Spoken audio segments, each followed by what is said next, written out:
Você está no Vanzolini Cast. Entrevistas, debates e conteúdos exclusivos com os maiores especialistas e profissionais do mercado.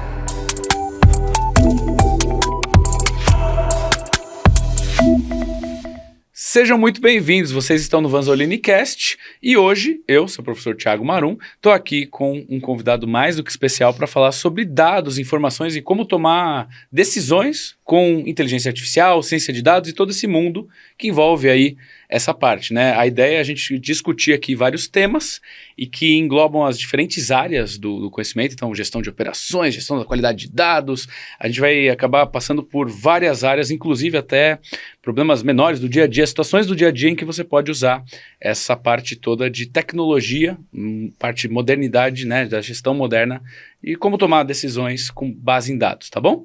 Eu estou hoje aqui com o meu querido colega aí de profissão e cientista de dados, expert nessa parte toda, Ronei Agra, né, engenheiro civil, enfim, mestre também em engenharia, e vamos falar um pouco sobre isso. Quiser dar um oi pro pessoal? Opa, pessoal, é um prazer estar aqui com vocês, né, falar aí de dados que está no nosso contexto, nosso dia a dia, né, hoje com esse tanto de IA que tem no fornecido e ao nosso dispor aí para a gente utilizar, mais conhecido o ChatGPT, mas falaremos muito mais de problemas, né, do nosso dia a dia, que a gente utiliza IA, dados, né, como tirar insights desses dados, utilizar os melhores gráficos, partir para problemas, né, soluções mais concretas, né, com algumas inteligências artificiais mais específicas, né, não tanto essas, né, do dia a dia, e, né, passar um pouco por cima aí de problemas no nosso dia a dia, da nossa consultoria, enfim. Eu pensei aqui, e aí você tem toda a liberdade também de guiar um pouco essa conversa nossa aqui, mas um pouco da espinha dorsal é passar para o pessoal que está assistindo a gente, um pouco dessa realidade de como é tomar decisões com dados. No geral, é isso. Porque, na prática, né, você tem formação de engenheiro, mas independente se é engenheiro ou não, as pessoas trabalham com gestão e coisas importantes envolvem dados. Em algum momento isso vai estar numa planilha, isso vai estar em alguma métrica, num dashboard que seja, né, ou numa IA, e decisões vão ser tomadas a partir disso. E eu acho que a gente pode explorar alguns temas baseado em algumas perguntas que a gente já deixou pré-setadas aqui e dizer um pouco da nossa experiência, né, da sua experiência e eventualmente eu te complementando com algumas coisas. Então, no começo de tudo, assim, né, como a gente tem um público muito amplo e pessoas muito interessadas nas mais diferentes áreas, a ideia que eu ia te perguntar é, bom, por onde a gente começa? Por onde a gente começa? Você está lá num projeto, você está lá numa área e, bom, você aqui no papel de especialista de dados, o que é o primeiro passo que a gente faz? Na maioria das vezes a gente não recebe uma base de dados, uma planilha muito pronta, né? Então a gente parte muito para, o dado tem qualidade, tem consistência, tá íntegro para a gente fazer uma análise, né? Perpetuar e até levar para uma IA mesmo. Hoje, com tantas IAs, o ChatGPT é a mais tradicional delas, mas muitas vezes a gente pega umas planilhas brutas, a gente vai ver isso muitas vezes, e coloca já mesmo numa IA dessa para que ela resolva o mundo, mas não resolve muito assim, né? A gente precisa muito ainda, umas etapas anteriores, tratamento de dados, isso em qualquer área, né? A gente trabalhando junto aí nas consultorias, nas coisas, na área da saúde, na engenharia,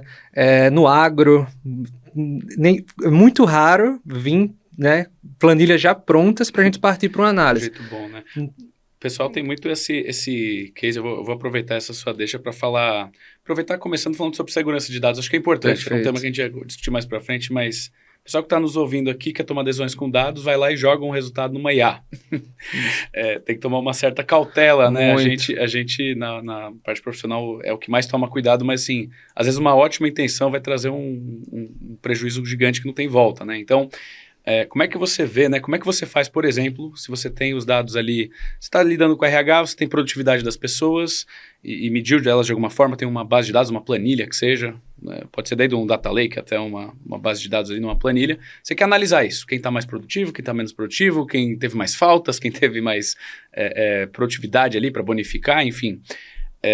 Quero jogar isso numa IA. O que você recomendaria para as pessoas não de partida prestarem atenção? Você falou de qualidade de dados, mas estou já entrando na parte da segurança aí. Primeiramente, tem que ter muito cuidado, né? Se esses dados são sensíveis, não ferir a Lei Geral de Proteção aos Dados, que hoje muita gente não pensa muito nisso, já vai jogando os dados no IA. E isso é um ponto muito importante, porque além do tratamento, né, que aí já envolve um pouco de uma linguagem de programação, às vezes no Excel também já resolve muita coisa, mas essa questão da segurança dos dados é primordial, porque a gente não pode chegar simplesmente, às vezes, um dado de um cliente, um dado sensível, você assinou um termo, fez alguma coisa e já jogar num Gemini, num GPT da vida e já resolver as coisas, né? Mas tem caminho, né? Você consegue anonimizar, a gente fala muito isso, né? Você já anonimizou os dados, né? Fazer com que o resultado até fique mantido, mas você não tenha rastreio de onde ele está vindo, né? Se fosse uma clínica de saúde, seria o dado do paciente, né? Tem todo um procedimento para isso. Se são empresas, são todos os dados sensíveis, mas eventualmente essa parte de tomar muito cuidado com o uso de IA é importante. A gente vai falar muito dos benefícios de usar IA, né? Mas acho que com a devida cautela já estamos começando falando de IA com os usos. Tomar decisões mais seguras por meio da IA é importante, mas também o dado que você deixa lá é difícil, né? Já teve alguma situação que você teve que fazer isso, que você vem à mente, assim, que você consegue contar? Em alguns casos, né, a gente, projetos até de Brumadinho, Mariana, dados muito sensíveis, né, de desastres ambientais, em projetos bem grandes que a gente estava envolvido, né, na área ambiental, que tinha que ter muita cautela. Às vezes a gente precisava anonimizar esses dados, às vezes, né, levar para perguntas específicas, não trazer ali coisa muito geral, muito ampla, muita informação para um IA. E assim, confiança na equipe, né? Você tem uma equipe que lida com tratamento de dados, base de dados, o ideal é não levar para um IA logo de cara, né? Você tem uma equipe que está acostumada ali com linguagem de programação, Python da vida, um R, e trabalhar com isso para deixar o dado um pouco mais tratado e depois anonimizado, ter toda essa questão de segurança. Esse é um ponto, né? Então voltando para aquilo do começo que a gente tinha falado, né? Por onde você começa? Você começa coletando os dados e foi o que você falou de qualidade, né? Exato. Então, esses dados são bons? Só aí já surge uma série de perguntas, né? Então, se o tema aqui vai acabar sendo como tomar decisões com dados, quais perguntas que estão norteando a nossa análise aqui, né? Então, deixar muito claro esse tipo de perguntas a serem respondidas é importante. Eu dei um exemplo de produtividade, mas a pergunta que está por trás disso é quem é mais produtivo, quem é menos produtivo, onde está um gargalo de gestão, de estoque, de logística, esse tipo de coisa, né, que a gente aborda. Isso é perfeito, porque muitas vezes a gente chega, né, como especialista ali na área de dados para poder chegar na solução por um cliente, mas a gente precisa muito da interação com a equipe do cliente para entender as principais dores que ele tem ali. Então a gente não consegue adivinhar perguntas a serem feitas para responder os dados que ele tem. O primeiro foco ali é sempre estar, né, selecionando algumas hipóteses para serem testadas, né, para serem avaliadas ao longo desse processo, e envolve muito bate-bola. Não adianta, peguei os dados do cliente, agora vou resolver e daqui a um mês falo com ele. Não é muito assim desse jeito. Tem que ter toda semana ali reuniões para alinhar, né, ver o caminho. Nesse sentido, acho que vale muito a gente tocar nesse tema que você começou a entrar em contato com o problema, com as perguntas, que são os dados desse cliente, mas a gente entra naquele mérito da maturidade dos dados. Para você tomar decisões com dados, você precisa ter dados minimamente maduros, ou um processo de coleta maduro, né? Pessoal que acompanha muito as aulas aqui na Vanzolini, que eu acabo fazendo na gestão de operações, o pessoal pergunta muito isso, fala, poxa, mas como é que está a maturidade de dados aqui na minha empresa, né? Como é que eu avalio isso? E aí, normalmente o que eu falo para eles é o seguinte, quanto mais estruturado está essa coleta e depende menos de pessoas podendo trazer ruído ao dado, quer dizer que a maturidade está maior. Será que essa coleta de dados é uma coleta que uma pessoa passa numa prancheta e depois para o computador? Já cai no sistema? Já cai numa planilha?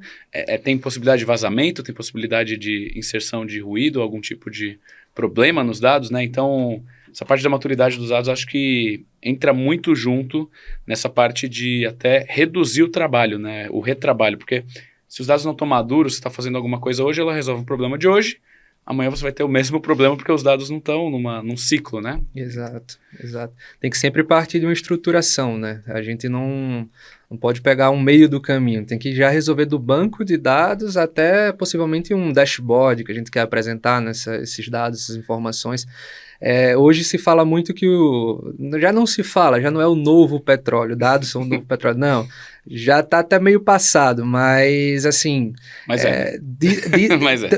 mas dizem que responde tudo, mas se não for orientado, não tiver especialistas ali na área, não vai chegar a canto nenhum. E principalmente um ponto que você tocou, a questão da coleta, né? Uma coleta mal feita vai levar em resultados mal feitos, então não vai ter IA que resolva, ou equipe técnica boa que resolva um problema desse. Então, para deixar mais direcionado para alguém que está assistindo a gente, é um entusiasta, mas é leigo, não tá ainda aqui nos cursos, enfim, não viu essa matéria, digamos assim, que a gente está tratando, que envolve dados,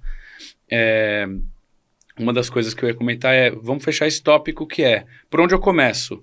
Eu vejo como é que estão os dados, a maturidade deles, eu levanto as principais perguntas, eu vou atrás de entender sistematizações possíveis, coisas de como que coleta e isso fecha um ciclo inteiro fechadinho, né, de decisões, e a partir daí, foi o que você falou, entrar em reuniões ou, enfim, conversas frequentes com quem é o seu interlocutor final. A gente está falando muito cliente pela talvez a sua e a minha experiência diretamente com a pessoa final, mas eventualmente é da própria equipe, né? Um outro departamento, ou é alguém que está acima, né? Sempre o interlocutor final que a gente está falando nesse sentido, né? Então, bom, por onde você começa? Você começa vendo quais são os dados, quais são os problemas, quais são as perguntas.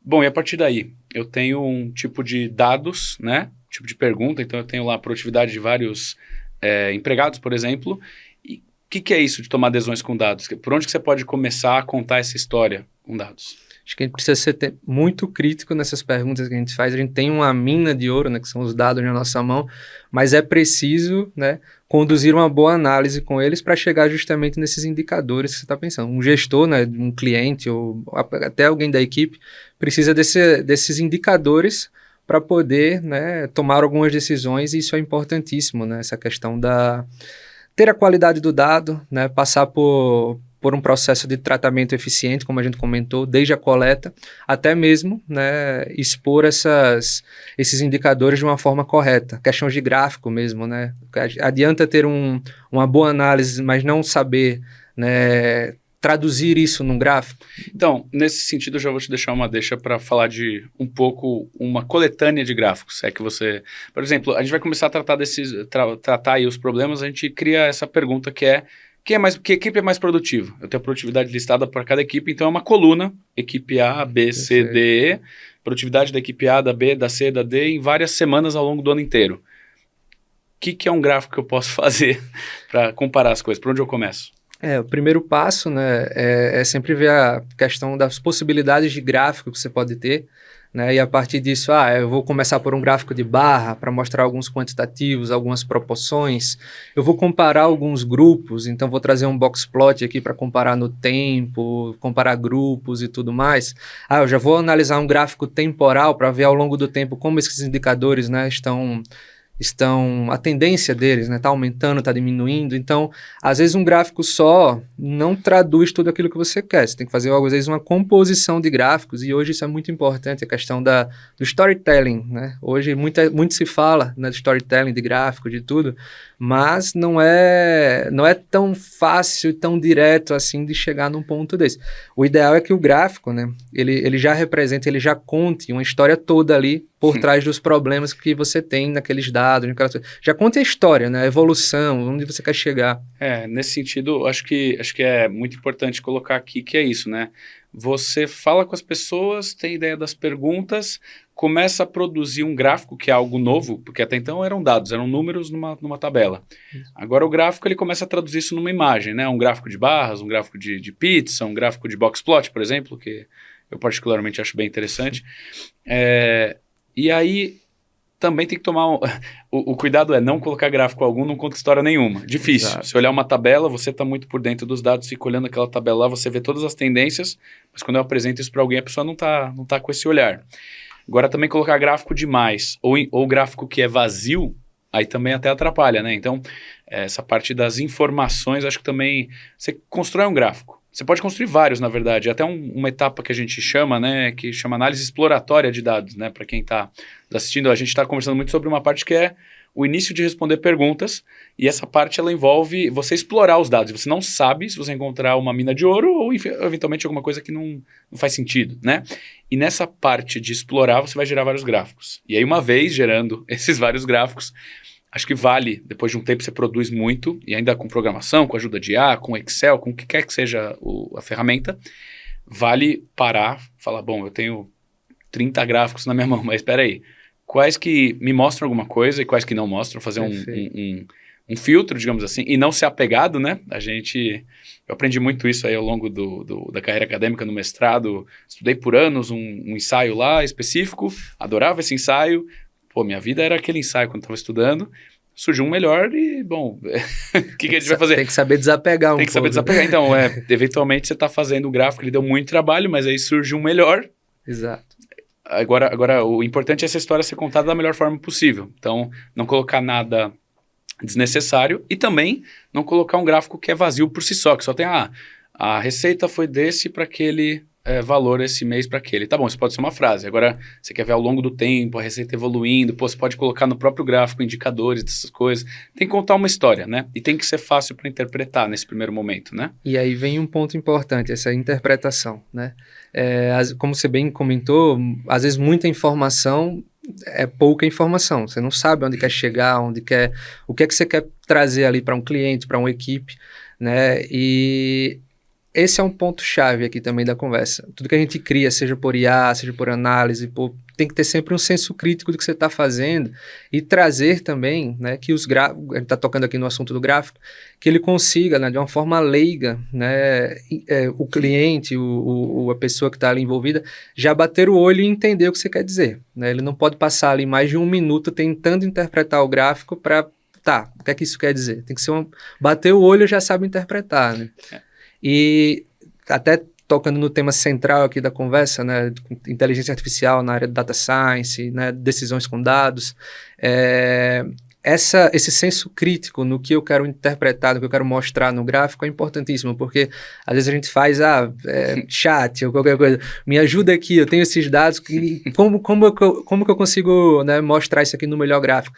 Às vezes você tem que ter um senso crítico ali de, esse gráfico aqui não tá legal ainda, eu tenho que refinar essa pergunta, tenho que refinar, né, os meus dados, enfim, vai muito por aí também. Nesse sentido, eu gosto de colocar que a gente usa esse gráfico, refina ele, faz um monte de análises, chega lá no melhor, no filé mignon da coisa ali, tudo bem, tô com os melhores gráficos, agora o que eu extraio deles? E normalmente eu gosto de tirar se possível, numa frase, entende? Isso aqui está me mostrando que a receita está subindo.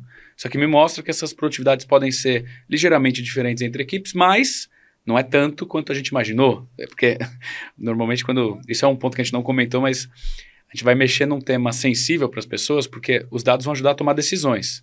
Se já tivesse tudo indo bem, as decisões que são tomadas hoje não são tomadas com dados. Então, as pessoas... Não é bem num achismo, mas pode ser num julgamento com base na experiência dela, mas a pessoa tem os dados na cabeça dela, mas não está quantificado, não está direto, não está objetivo. Se estivesse funcionando, você não estava fazendo essa análise, né? Então, de certa forma, quando a gente começar a mostrar alguns resultados, os fatos, né? Os dados mostram que essa equipe é melhor que aquela, ou que essa não é tão ruim quanto aquela, isso também mexe com um pouco o emocional das pessoas que vão receber isso, porque... Especialmente se você está falando de gargalos logísticos, coisas que em escala você pode... Produtividade, né, em obras civis, né, que é um case interessante que a gente está comentando de produtividade. Você melhorar um 5% de uma produtividade numa obra civil, pela escala que você vai ter, pela quantidade de horas que você vai ter numa obra, isso daí no final da ponta do lápis lá vai representar milhares, às vezes milhões de reais. Então, as pessoas vão estar certamente aí...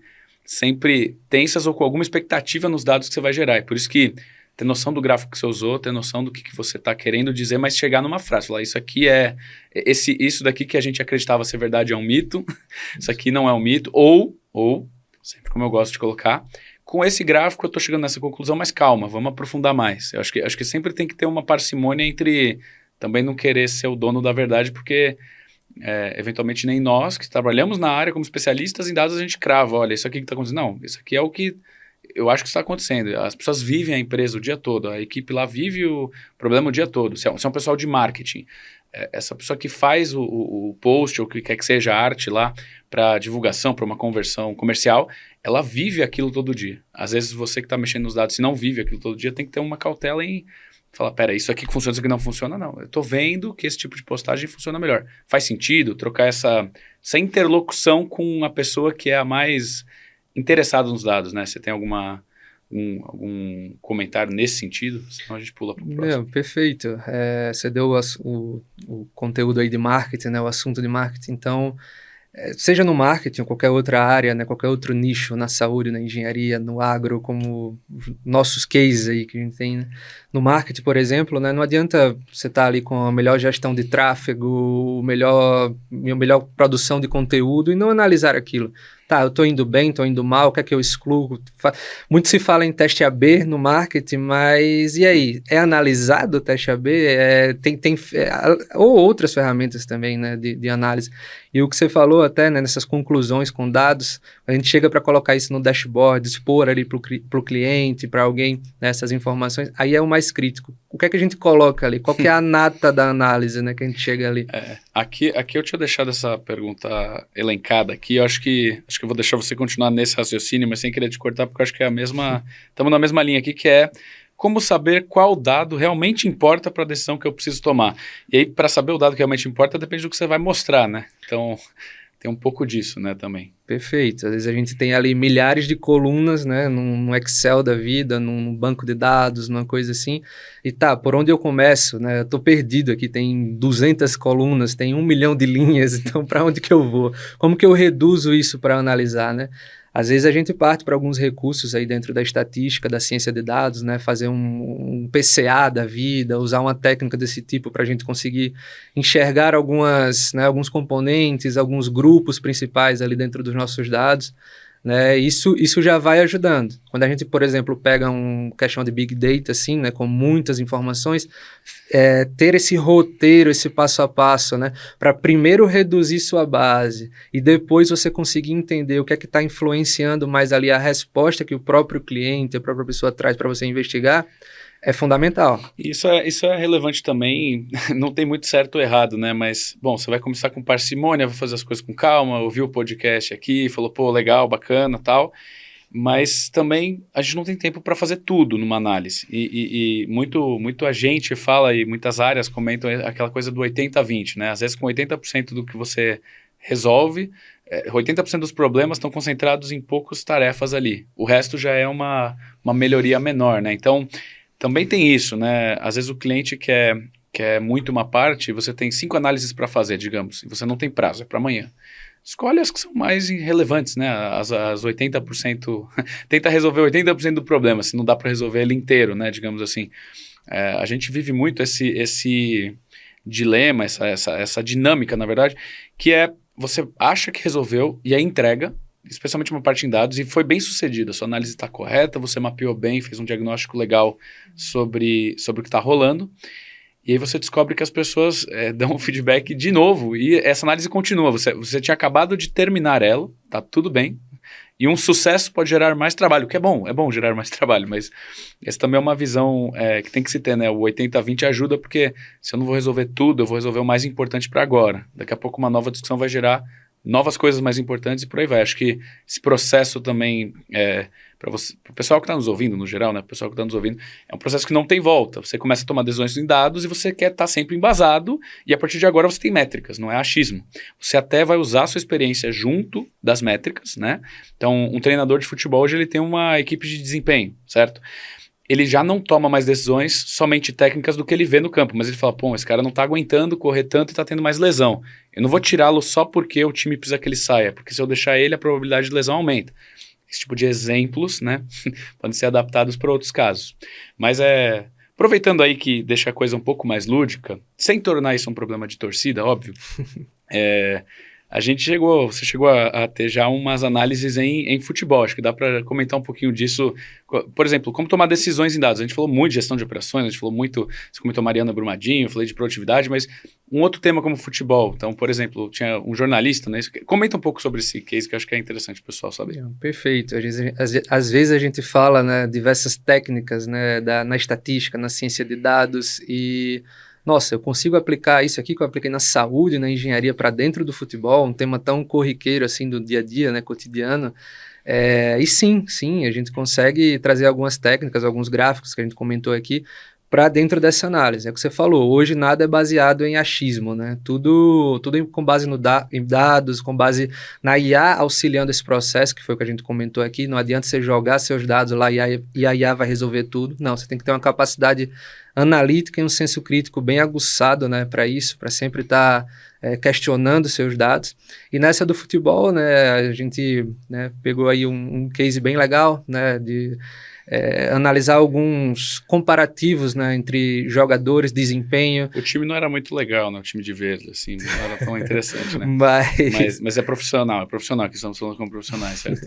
Mas às vezes, né, são essas perguntas que a gente tem que responder no dia a dia ali de um treinador, numa equipe de desempenho, né, de esportivo. Estamos falando do futebol, mas pode ser de uma equipe, né, uma equipe sua que você tem no seu trabalho, você como gestor. Um pequeno negócio. O pessoal tem um pequeno negócio, tem a equipe dele. São os 11 titulares dele, pode ser às vezes uma equipe pequena de um pequeno negócio, né? Nesse case específico, né, partiu para algumas análises de desempenho, né, fizemos alguns gráficos, né, um gráfico de radar, que a gente consegue verificar ali todas as valências, as skills dos jogadores, para ver, às vezes ele é melhor ali no ataque, né, defendendo ele é melhor, na cabeçada ele é melhor. A torcida tem muito esse achismo de já saber, né, mas os dados às vezes comprovam muito isso. Ou mostram que isso é só não vou chamar de preconceito, mas a pessoa já está tão emocionalmente envolvida que ela não está vendo o fato, ela está vendo só o que ela acha. E aí, neste paralelo, claro, o podcast aqui não é sobre futebol, né? Então, a ideia era trazer o tema do futebol, retomando isso que... Bom, estou dando um exemplo de desempenho e as skills, as valências de um jogador no ataque, na defesa, na velocidade, no drible, mas isso, com certeza, a ideia futebol está muito é um exemplo fácil. Está fácil. Mas, pô, você leva isso para um pequeno negócio, para uma gestão de uma equipe ou de um projeto, o que são as valências? Ele é melhor no ataque, melhor na defesa. Olha, essa pessoa, ela não apresenta tão bem, não vou colocar ela na frente do cliente lá. Ela pode se desenvolver nisso, mas ela é muito boa em relatório. O relatório a gente vai deixar em ordem. O time está atacando bem e às vezes perde fora de casa. Isso aqui pode ser assim, em algumas situações, quando o cliente pede uma certa produtividade, aqui um estoque grande, a gente não está dando conta. Situações que você tem mais, você é mais agredido ou que você consegue ser mais aí, performar melhor, né? Eu acho que envolve muito essa parte. Eu acho que parte do que eu queria trazer aqui nesses papos, no papo nosso aqui, mas nessas perguntas todas, é mostrar que, bom, tomar decisões com dados é você ter os dados. Então, ali a gente tinha os desempenhos dos jogadores, as métricas deles, mas se você começar a metrificar as coisas que você faz, isso também é aplicável em qualquer área, né? E aí, aqui tem um ponto interessante que, bom, no futebol isso é uma polêmica, mas eventualmente em várias áreas, a nossa área de formação, que é engenharia civil, isso é muito verdade, né?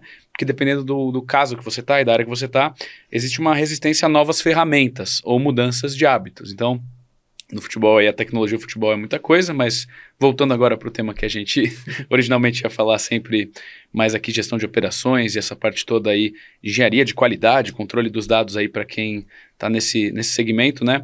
Como que você faz, ou que dicas que você dá, né, para uma área que às vezes até tem uma maturidade de dados ok, você tem um data lake, tem um sistema lá feito, bem ou mal feito, ele em algum momento era bom e agora não resolve tanto, ou enfim, os processos não estão tão bons, e aí existe uma ferramenta nova, uma linguagem de programação, migrar de um Excel para um Python, ou para um R, ou qualquer coisa do tipo, ou começar a usar uma IA dentro dos fluxos de processos. Que dicas que você dá para começar a colocar isso dentro de uma equipe que às vezes é resistente, por muitas vezes, é resistente a mudanças de hábitos nesse sentido? Eu acho que a gente tem que estar sempre, né, de portas abertas para mudanças para o melhor, né? Então, eu sou até um exemplo vivo disso, né? Então, até 2020, ali, usava muito Excel para resolver qualquer coisa. Então, a partir ali de 2020, nossa, eu vou usar uma linguagem de programação para fazer algumas automações aqui no que eu estou fazendo. Estou vendo que é muito repetitivo, tem que chegar ali no mesmo lugar, por que não fazer uma rotina, né, um script para melhorar essas automações? Aí eu conheci a linguagem R, né, aprofundei, geri uns gráficos legais lá, mais recente, não tão recente, né, a gente já vem migrando aí para um Python, trazendo os dashboards, colocando umas IAs envolvidas, então eu acho que a gente precisa ter todas essas valências, né, não ficar rígido ali numa linguagem só, numa ferramenta só, porque também não vou saber um pouco de tudo e no fundo você não sabe de nada. Você tem que ser especialista numa coisa, numa linguagem, numa técnica, numa ferramenta, mas também, né, saber utilizar outras ferramentas, outras tecnologias para melhorar sua produtividade, antecipar alguns problemas, porque isso é uma boa capacidade de um analista, né? É uma skill bem bacana de um analista que você, às vezes, está analisando aqueles dados, você sabe que alguma coisa ali na frente pode dar um problema, você tem que apresentar um resultado para amanhã, mas aí, né, você faz aquela prévia daqueles resultados, mas você já sabe que alguma coisa ali pode dar algum problema, você já antecipa, né, aquela solução, já deixa aquilo guardado e já trabalhando numa coisa assim. E com ferramentas hoje em dia, né, ainda mais com as IAs da vida aí, sempre de forma muito crítica, né, no que ela está trazendo ali como resposta, isso ajuda muito, né, a produtividade vai lá para cima. Na equipe, às vezes a gente tem muita resistência, né, com um funcionário ou outro que tem algum problema de, nossa, eu quero usar isso aqui para sempre, mas nada é para sempre, né, nenhuma linguagem. Hoje a gente vem usando o R e o Python, daqui a pouco tem uma nova, uma melhor, enfim. Esse foi um dos aprendizados aí de não... Você pode... Não é nem se apegar, você pode ter preferências, mas Perfeito. Não dá para se apegar ao ponto disso atrapalhar a solução final. E um pouco, você nunca vai saber se isso atrapalha a solução final ou não até tentar, até testar outra solução, né? Então, para quem só mexe no Excel e nunca vai ver um algoritmo automatizado de programação, só vai se dar conta disso quando vê um concorrente passando na frente, né? Ou um outro candidato ganhando as vagas porque sabe programar em outra linguagem ou tem mais skills ali. Mas é aquilo, acho que a nossa conversa é engraçada porque a gente fala, olha, você não pode ficar parado onde você está, mas você também não pode fazer tudo e não ter nada. Então, acho que o ponto central aqui é ter equilíbrio, né? Exato.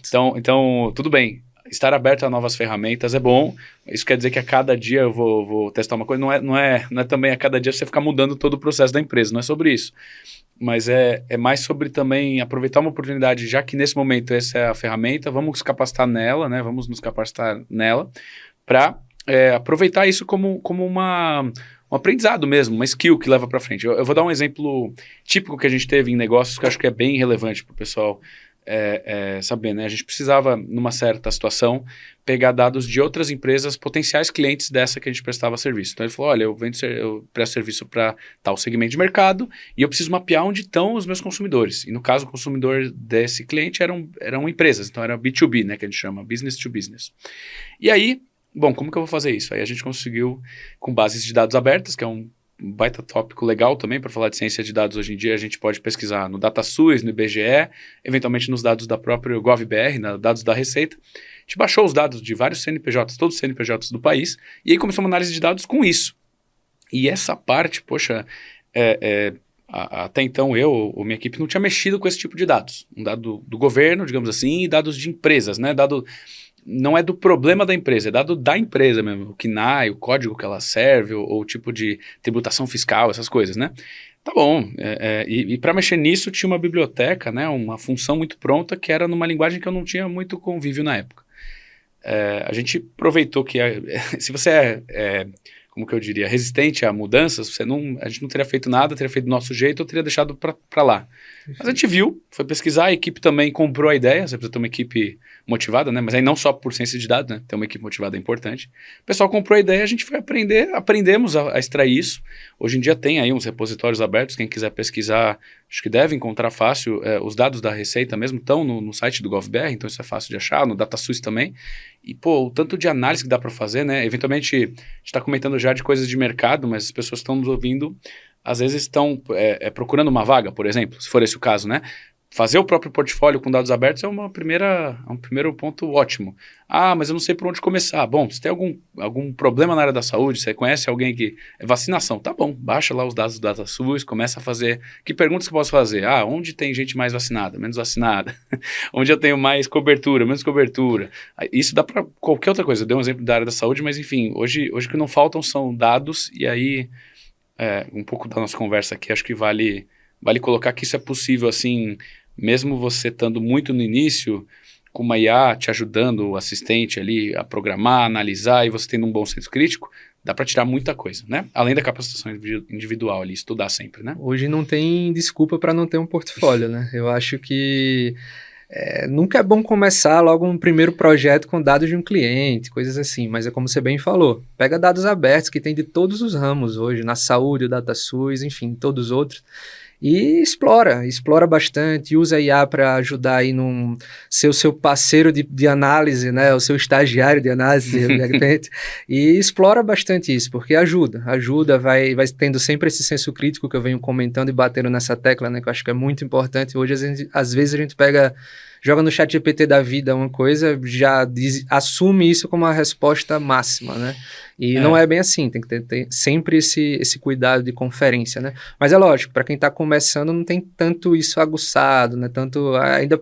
Não tem tanta sensibilidade no que ele está trazendo ali. Então, é sempre se capacitar, né? Procurar um curso de dados, né? Não deixar o GPT ser seu professor, mas sim seu estagiário, então isso ajuda muito. Nesse sentido, o pessoal pergunta muito, né? Eu já não sei onde a gente ouviu isso. Isso já é uma frase, agora vamos perder a origem dela, né? Mas a pessoa falou assim, você não vai perder o emprego para uma IA, né? Exato. Alguns empregos pode perder se eles forem estritamente coisas que uma IA resolve 100%, mas a maioria das coisas sempre tem que ter alguma conferência, né? Dificilmente a IA vai substituir o emprego total de uma pessoa, mas talvez outra pessoa que sabe melhor usar ferramentas de IA e análise crítica com dados, aí sim, você está falando você não vai perder o emprego para a IA, né? Você vai perder eventualmente para alguém que sabe usar IA melhor no mesmo contexto, na mesma situação, com mais velocidade, mais até precisão, né? Segurança. Então, por isso que acho que se eu fosse resumir um pouco do que a gente vem falando meio que na conversa toda, é fazer as coisas simples, com calma, com consciência e, claro, mente aberta para aprender novas ferramentas e tentar trazer isso para uma solução que você sabe defender. Porque a IA vai te dar todos esses resultados maravilhosos, mas no final alguém vai te perguntar, você vai tomar uma decisão, isso dando certo ou dando errado é com você, né? Tem que saber explicar, né? Então, a gente tinha colocado aqui, eu tinha preparado uma ideia de aplicações no cotidiano, exemplos simples, acho que a gente já falou muito disso, né? Antecipar problemas, organizar algumas tarefas, evitar desperdício de tempo, esforço, né? Agora, queria saber mais de você, como é que você vê essa parte dessas tendências, né? Então você acha que hoje eu preciso aprender uma linguagem, várias linguagens, usar IA para aprender ou colocar um software na empresa? O que você acha que é uma tendência para tomar decisões com dados assim nessa área que a gente está falando? Hoje eu acho que em muitas áreas, né, temos equipes reduzidas, porque a própria IA hoje ajuda muito a você não ter tantos ou estagiários ou coisas assim, mas auxilia muito, né, algumas tomadas de decisão.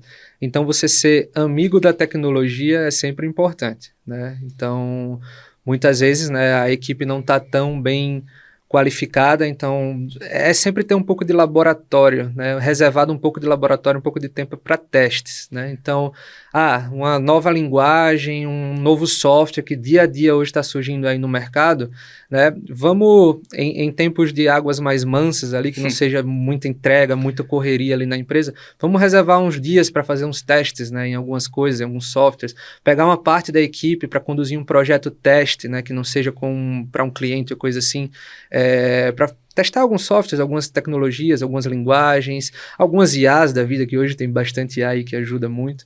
Então, é muito por aí, né? Sim. Uma das coisas também é a gente se atentar a fazer isso, especialmente num ambiente com resistência a ferramentas novas, né? Sem deixar a rotina mais complicada. Porque esse é um equilíbrio difícil, né? Você, uma vez instituindo uma solução em dados, você consegue ter um processo que naturalmente é mais eficiente e mais confiável. Sim. Ponto. Só que para instituir esse processo, você tem todo um desafio, e esse desafio, às vezes, é capacitar as pessoas, como a gente está falando, ter essa cultura, essa mentalidade envolvendo isso ser uma coisa boa, certo? Migrar para um processo baseado em dados, mas isso parece, antes da solução estar pronta, né? Antes da obra estar pronta, que complica a vida das pessoas, porque elas já fazem um processo manual, e ao mesmo tempo você está pedindo para elas, além disso, aprenderem mais, uma nova ferramenta e tudo, né? Então, o que eu colocaria também, né?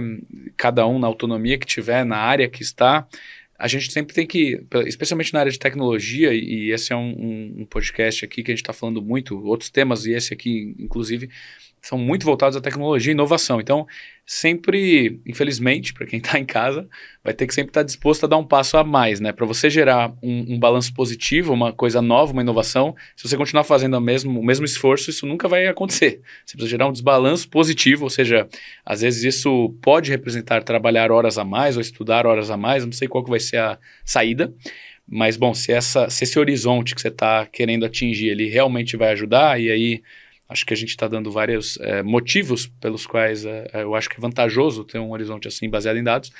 Isso vale a pena, porque daí no médio prazo para frente isso passa a ser bom para todos e começa a mudar a cultura da equipe.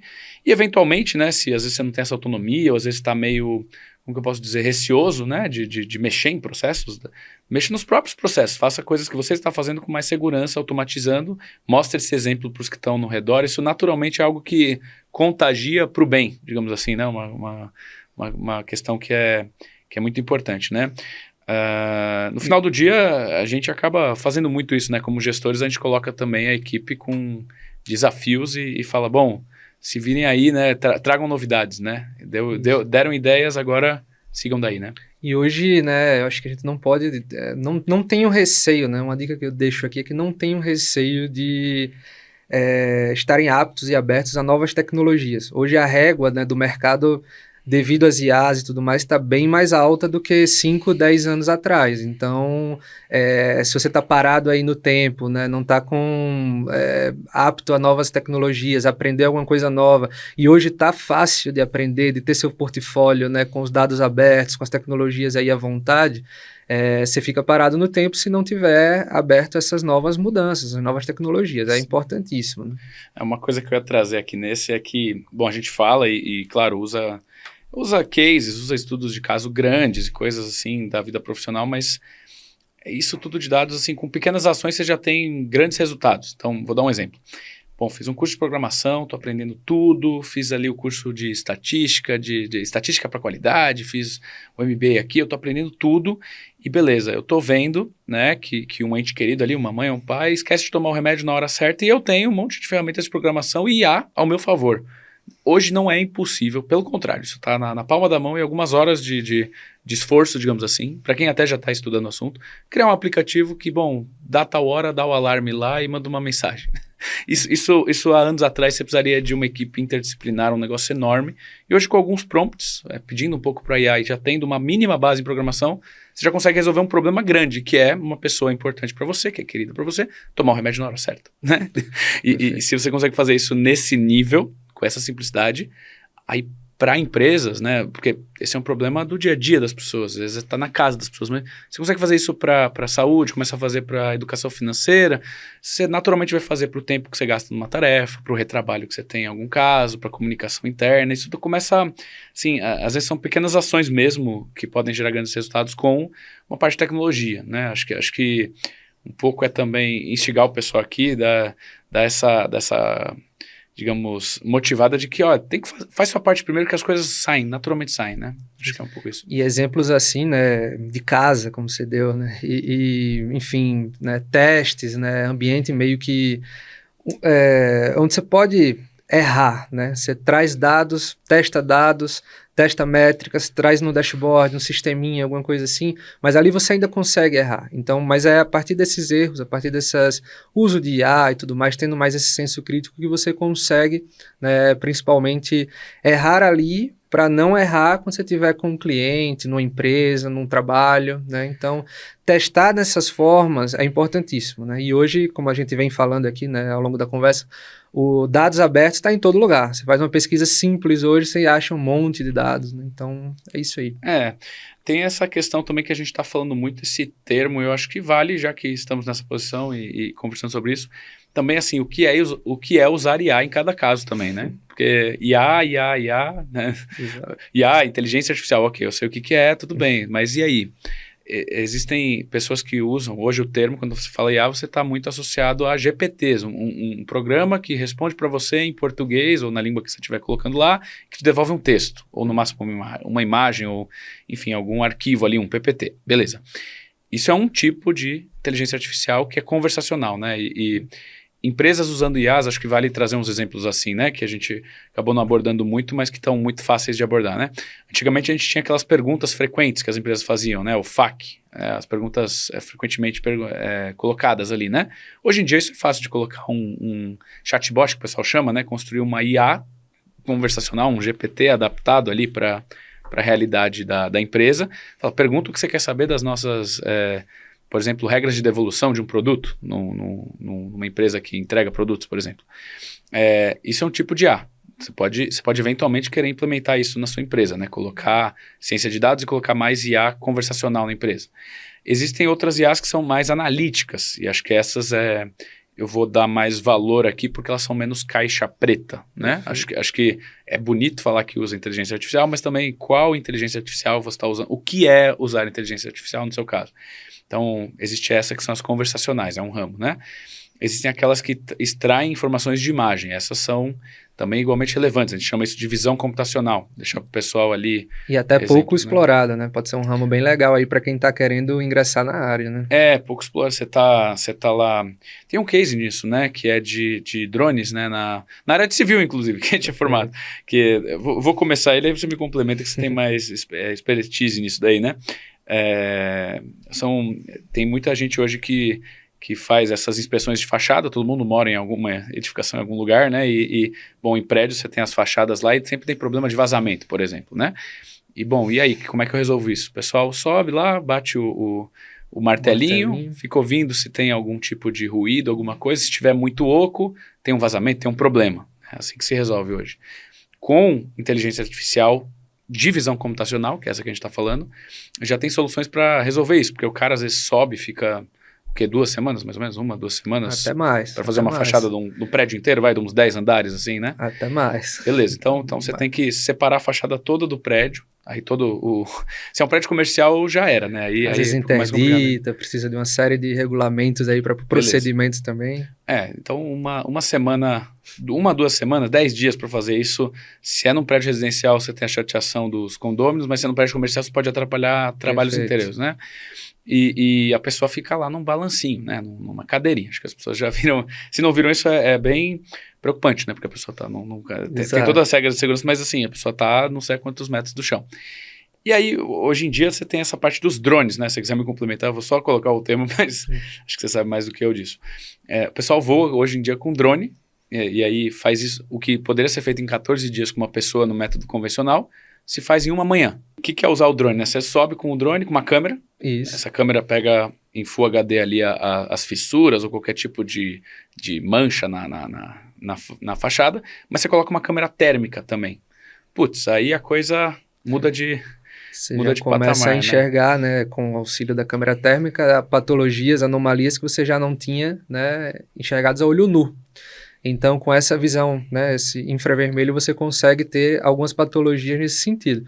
Mas e aí? Vamos além? Então você está me dizendo que assim, a gente voa, antes a pessoa vai lá e fica batendo ali, escutando, vendo se está com problema ou não, e vai avisando para outra pessoa marcar, olha, na fachada aqui, esse andar, nesse lugar, está com problema. Perfeito. E não sabe qual é o problema.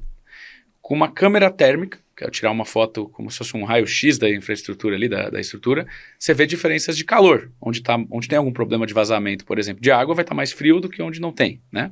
Por exemplo.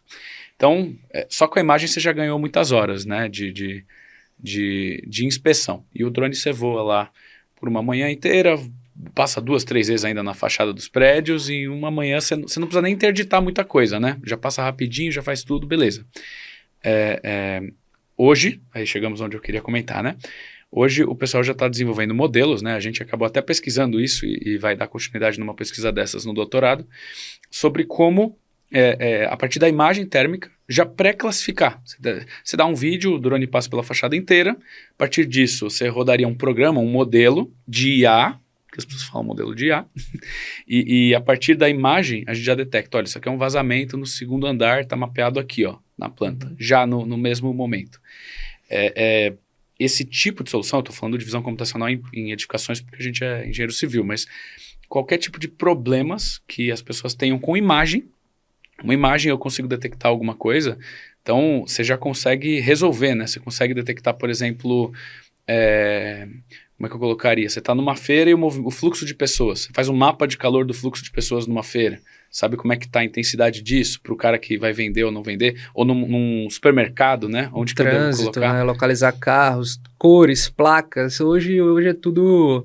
Né? Conseguimos pegar todas essas informações, né, com visão computacional, que é um ramo da inteligência artificial. Quem tiver mais aí interesse, porque a gente está comentando disso, que também é IA, e as pessoas falam pouco, né? Existe a gente chama de framework, mas no fundo é um pacote de desenvolvimento, um software, posso dizer assim, um programa que o pessoal lá que mexe com Python usa, chama YOLO, Y-O-L-O, né? YOLO. E tem outros, mas se você colocar assim, visão computacional Python, pesquisar, você vai ver o que a gente está falando aqui, porque a gente está falando, mas o legal é ver a imagem, né? Exato. Então, deixo para o pessoal aqui a recomendação depois, não precisa pausar agora e ir lá ver, mas depois que acabar esse papo aqui interessante, dá uma pesquisada nisso porque é muito legal. Então, a gente tem... Divisão computacional, você tem algum comentário a mais? Porque tem a outra parte. Pode. Então, IA, né? Conversacionais, visão computacional, que é uma parte interessante, e tem a IA que é mais que a gente chama de preditiva, que são as tais das redes neurais. O que é isso? Eu tenho anos e anos e anos de vendas, e eu tenho ao longo de todos esses anos de vendas aqui no sistema de uma empresa aqui, nossa, atacado, varejo, não sei, um pequeno negócio, tá tudo no sistema lá de nota fiscal, então eu tenho esses dados estão fáceis. Eu quero saber o que afeta, né, para o próximo mês eu quero projetar minha receita. O pessoal às vezes projeta fazendo, vou fazer um cenário otimista, um cenário pessimista, vou pegar a média dos últimos anos e vou colocar lá. Esse é um cenário, isso é legal. Agora, você hoje pode treinar um modelo que aprende com todas as regras de todo o histórico. Então, por exemplo, se está mais inverno, se é no inverno ou se é no verão, se está chovendo, se não está chovendo, se está trânsito ou não está trânsito, se teve algum problema externo ou não. Desde que você tenha esses dados, você consegue criar um modelo que vai predizer a sua receita e vai ter uma acurácia melhor do que qualquer projeção assim ao acaso, né? E esses modelos, eles não aparecem com esse glamour que aparecem os chat GPTs da vida, mas eles são igualmente importantes, porque você tendo muitos dados e muitas colunas e tudo mapeado, um modelo desse, né, que aprende com os dados, por isso que chama rede neural, tenta simular um pouco esse aprendizado do cérebro, né, ele também é igualmente importante. Então, é legal comentar sobre redes neurais, né, tem uma parte muito importante em predição de alagamentos, né? Que você chegou a participar também com redes neurais, né? Mas não sei se quer comentar outra coisa das redes em si. Não, em cima desse assunto de redes neurais, né, previsão de alagamento, a gente, com diversas variáveis, nasceu de um problema de uma análise exploratória, a gente até, né, participa bem da descrição, da exploração desse banco, dessa base, porque não adianta nada pegar todas essas variáveis, já jogar no modelo e já ter uma resposta. Então, toda essa parte analítica que a gente vem comentando aqui, bateu muito nessa tecla, principalmente aqui no início, é importantíssima para quando a gente vai jogar no modelo, vai experimentar no modelo, né, classificá-lo e tudo mais, é preciso ter o controle de variável a variável de forma independente, de forma...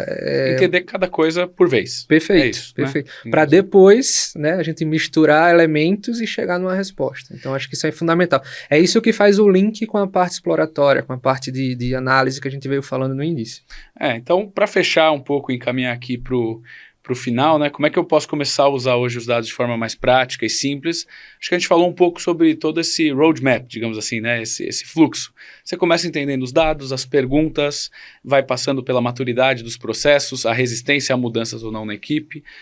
Com as perguntas e os dados na mão, você já começa a fazer alguns gráficos, umas tabelas resumo, você vai ter medidas estatísticas como média, mediana, moda, desvio, vai ter um monte de contas a fazer, né? Soma de receita, soma de produtividade, média de produtividade, por equipe, por empregado, por jornada de trabalho, aí, enfim, para cada problema.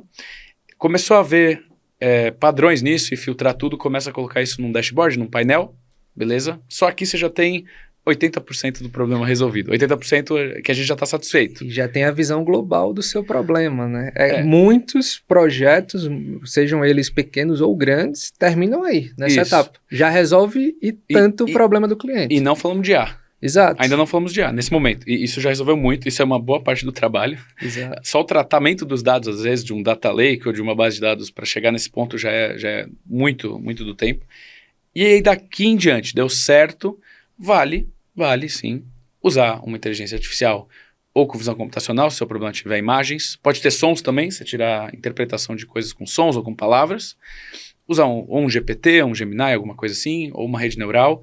E aí começar como se fosse aprimorar a solução. Acho que esse é um geral sobre como usar essa tecnologia que a gente está falando aqui, ciência de dados e IA, como uma aliada para tomar decisões mais inteligentes, né? E fornecer no final resultados mais consistentes. E eu queria perguntar para você, né? Se você tem alguma outra consideração final que envolve essa parte toda de tomar decisões com dados, IA, enfim, tudo que a gente vem falando aqui na conversa de hoje, seja ou pontos para instigar aqui mais alguma discussão, ou com o pessoal que está assistindo a gente. Enfim, fica à vontade. Tem pessoa. Perfeito, acho que a gente falou um pouco, passou aí uma pincelada em todo o tópico, né, da parte da IA, dos dados, da estatística, ciência de dados, como tudo isso está interligado, né, é importantíssimo, né, não fazer nada de forma isolada, mas trazer toda essa contextualização até você chegar, né, na solução final, nos insights ali do problema.